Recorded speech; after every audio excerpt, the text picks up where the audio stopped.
Right, so hi and welcome to welcome. We are today at a very special location. This is another decoy bunker, as you've seen in many of my previous exploits. This is what they call a QF bunker, which was a bunker that was actually specifically designed for use of petroleum.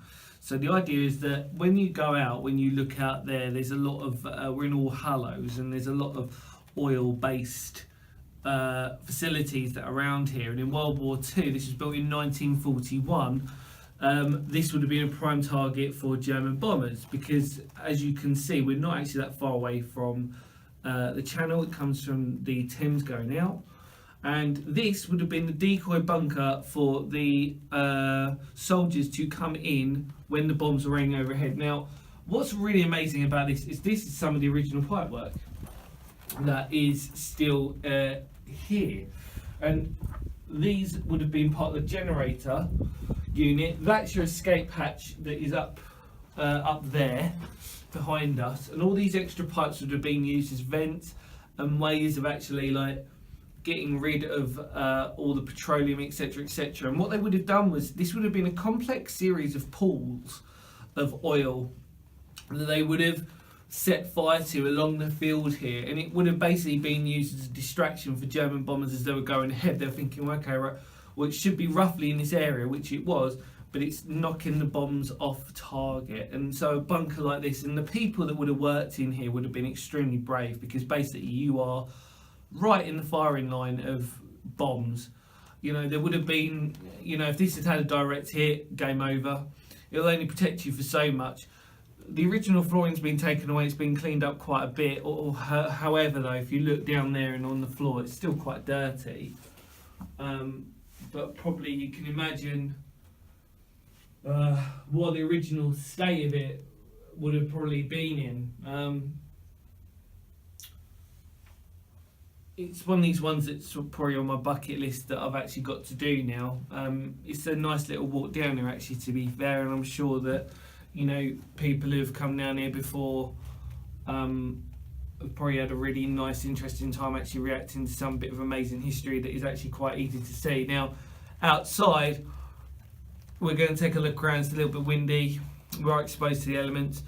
Also, outside is a conical arch of tubing, which is, or a template for a cylindrical tubing that would have been on top, which would have helped support the petroleum. And the interesting thing was this was run actually by the petroleum group itself, not necessarily by the military. They weren't really necessarily responsible for this. It wasn't an RAF thing where you got RAF Decoy, etc., etc. It's actually run by the petroleum group themselves, which is a fascinating bit of history in itself. The fact that they actually wanted to preserve this, you know, you would have assumed that it would have been more of a sort of group effort, but it kind of wasn't. However, obviously the people who would run it would have been soldiers. As you can see, the holes, like I said, are original. You've got part, like I said, original piping. I'm trying to think of if you come closer, you can have a look up at the escape hatch, which would have been used.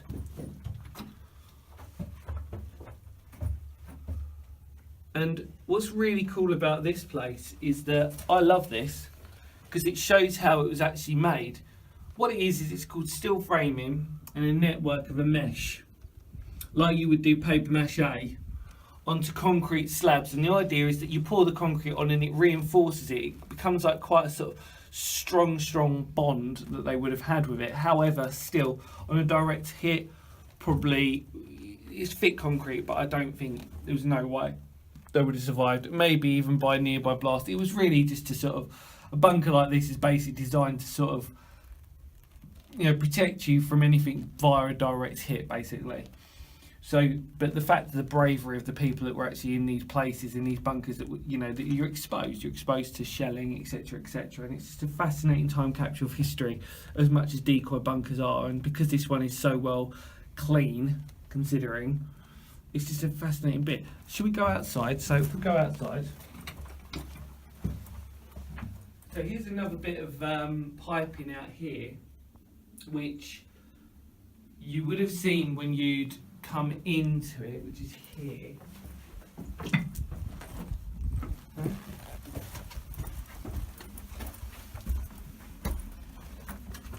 Alright, so when we're coming out now, it's going to get a little bit windy, but the first thing I'm going to show you is the cylindrical framework, which is over there, and then I'm just going to, when we take it around, I'll just show you where the pipes would have led out to onto the main pools themselves. So come on, let's go.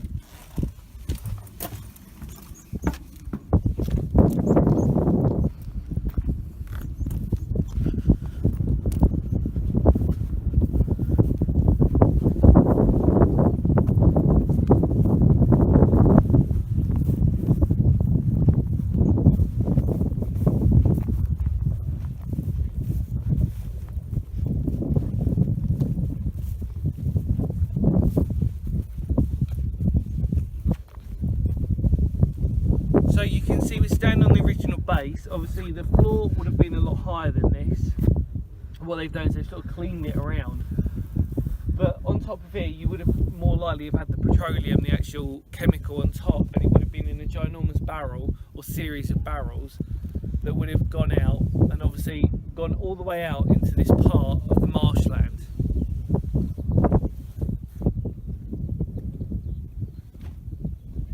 Right, so let's go.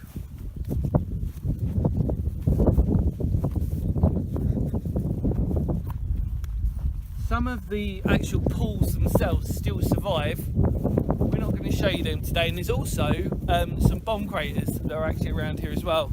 However, we're not going to do that today. We're a bit short on time, so we need to just focus on the main bits. However, feel free to explore this wonderful and vast landscape when you get a chance. Again, what they've done here is they've cleaned it out, so you can see the original flooring would have been up to here, up to where this part would have been, and they've taken it down, okay, and then if you go around here,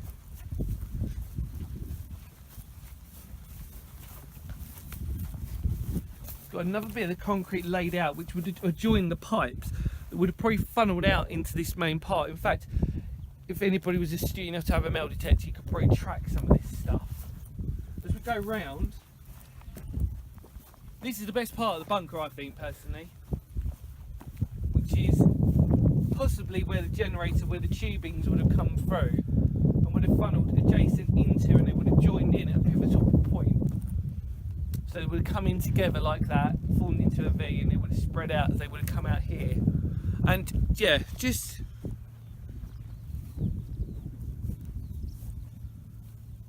a truly remarkable bit of history. I love decoy bunkers. I love something that's really fascinating to the eye. And the history behind it. We know that it just looked like a normal bunker, however it had a more generalised purpose. In fact, this was a special one for petroleum, as you can see over there. So World War II, German bombers would have been flying overhead. Decoy bunker. I've told you the story as best I can. I'm sure there's a few details I've left out. However, have a fantastic day. Whatever you're doing today, enjoy yourselves. Take care, everybody, and bye.